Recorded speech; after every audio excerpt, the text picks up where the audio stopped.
Olá, meus queridos, mais uma vez nós estamos aqui para mais uma reflexão.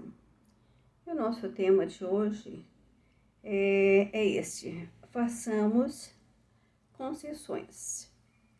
Então, quando buscamos a harmonia e a felicidade nas nossas relações em geral, precisamos contribuir com elevadas doses de concessões. Esse comportamento fere a essência individualista de nós, seres humanos, que vivemos em sociedade, porque desde os primórdios percebemos que somente em grupo sobreviveríamos, vencendo a natureza e os animais. Diariamente, nos surpreendemos com atitudes individualistas, fazendo aquilo que queremos fazer ou induzindo outras pessoas a fazê-los.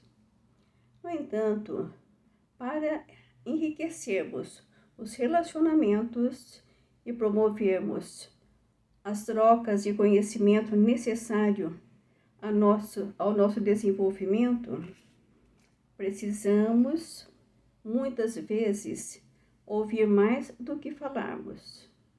Calar para não acirrarmos discórdias. Cedermos para não nos aborrecermos.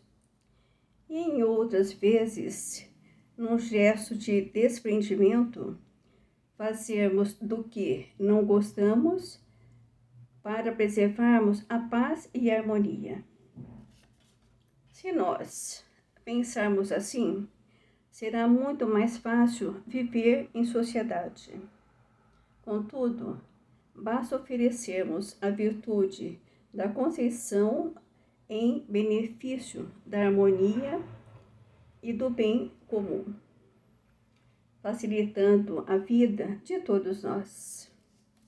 Jesus nos lembra da importância de reconciliarmos com o nosso próximo, com o nosso adversário, facilitando assim a harmonia em nossa caminhada evolutiva.